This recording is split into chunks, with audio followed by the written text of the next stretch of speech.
বুঝতে পারছি না তো।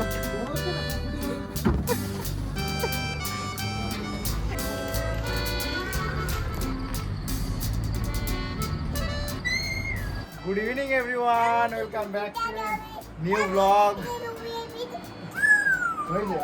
আমি বলি তো আজকে সন্ধ্যাবেলা 1 অক্টোবর সন্ধ্যাবেলা থেকে ব্লগটা শুরু করছি পিউ দুষ্টুমির সাথে সাথে।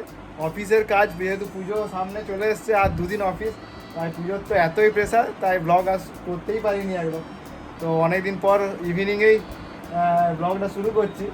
পিউকে নিয়ে এখন একটা সুন্দর ড্রেস পরিয়ে দিয়েছে, আর পিউকে নিয়ে এখন যাব শপিং মল। শপিং মলে যাওয়ার কারণ এখানে যে কিছু শপিং করেছিলাম, যে জিনিসপত্রগুলো আছে সেই জামাগুলো কিছু অল্টারেশনের কাজ আছে, আরও কিছু কেনাকাটি আছে। যেহেতু বাড়ি যাওয়া হবে, বাড়ির জন্য কিছু জিনিসপত্র নিয়ে যাওয়া হবে, তার জন্য এখন 3 জনে মিলে, আমি পিউ জিৎ 3 জনে মিলে যাব শপিং মল। আর পিউর আজকের থেকেই নতুন ড্রেস শুরু, এটা পিউর নতুন ড্রেস। আজকে কালকে মহালয়া, আজকের থেকে শুরু হয়েছে। পিউর দুষ্টুমির সাথে আছে। আজকে যেহেতু একটু টাইম পেলাম, তাই শুরু করলাম ব্লগটা। এবারে যাই, দেখি শপিং মলে গিয়ে পিউর কি দুষ্টুমি হয়, এগুলোই মেনলি রেকর্ড করে রাখার জন্যই ব্লগটা করা। কিন্তু তাও টাইম পাচ্ছি না, এডিটও করার টাইম পাচ্ছি না। দেখা যাক, পিউকে নিয়ে যাই। এবার গাড়ি বের করব বলে বাইরে এসেছি, আর আসতেই পিউর সাথে পিউর কোয়ার্টারের দিদির কথোপকথন হচ্ছে। দিদি আছে সেই ওপরে 3 তলায়, আর পিউ নিচ থেকে ওর সাথে কথা বলছে।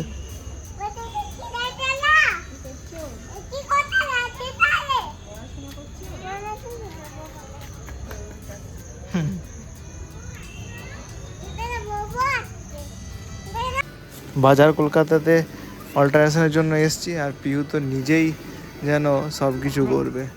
ও এসে নিজেই অল্টারেশনে আগে ঢুকে গেছে, এসে নিজেই জামা কাপড় দেখতে শুরু করেছে।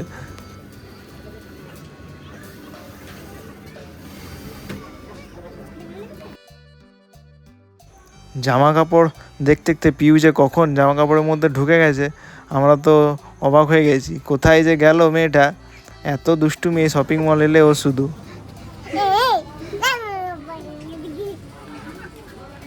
কোথায় গেছিলে তুমি? কোথায় লুকিয়েছিলে দেখি দাও তো, কোথায় লুকিয়েছিলে একবার দেখি দাও।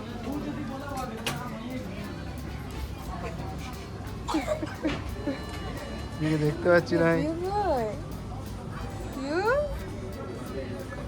কই দেখি। বাজার কলকাতায় অল্টারেশন করতে করতে 9:30 বেজে গেল, আর কিছু বাড়িতে যাওয়ার জন্য গ্রোসারি কিছু জিনিসপত্র, বিস্কুট, সোনপাপড়ি কেনার ছিল, তাই এখন এসছি স্মার্ট বাজারে।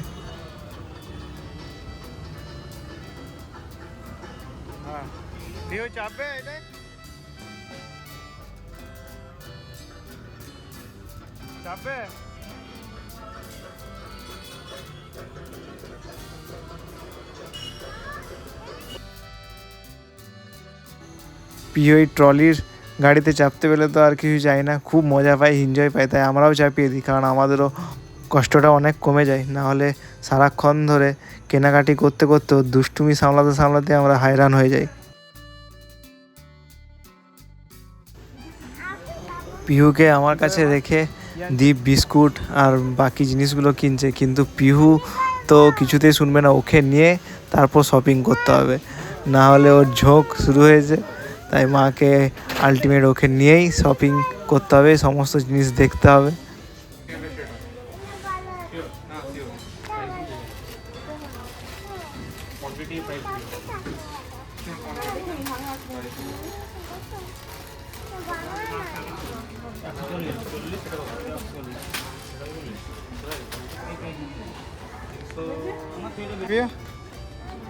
এটা ভালো,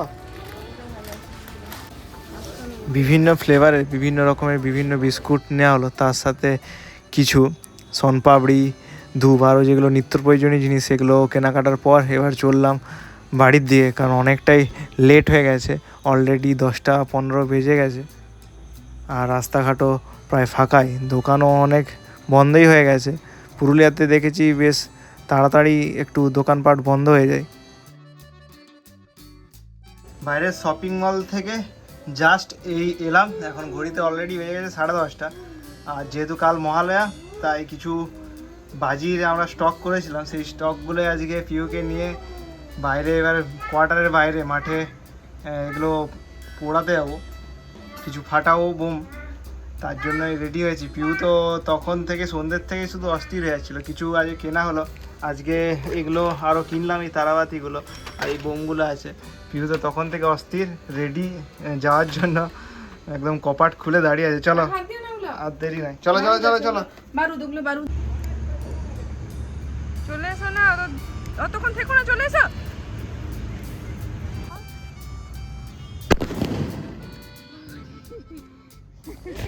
মনে হয় এসছে, আমি তো নিজেই ভয় পেয়ে গেছি।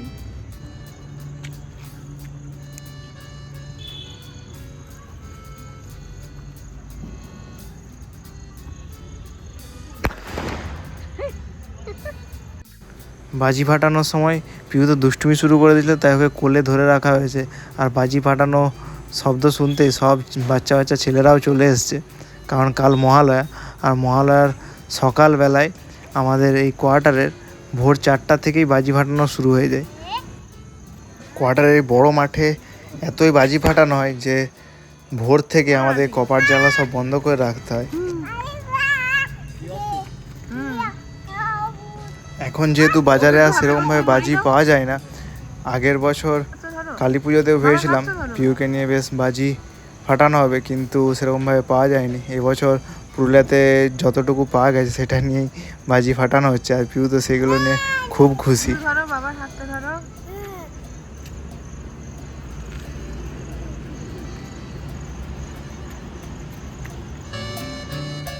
বাজি ফাটানো হতে হতে 11টা বেজে গেছে, আর পিউ খাওয়ারও টাইম হয়ে গেছে। যাই হোক, আজকের মতো এখানেই ব্লগটা শেষ করলাম। আবার দেখা হবে একটা নতুন ব্লগ নিয়ে। সবাই ভালো থাকবেন, সুস্থ থাকবেন।